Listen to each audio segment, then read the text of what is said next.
câte dururi o doboară. Of, of, câte nopți le face zile să-și facă copiii bine.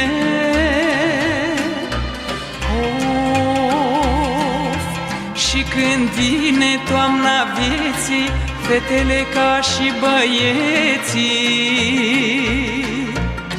se împrăștie prin lume, mama singură rămâne.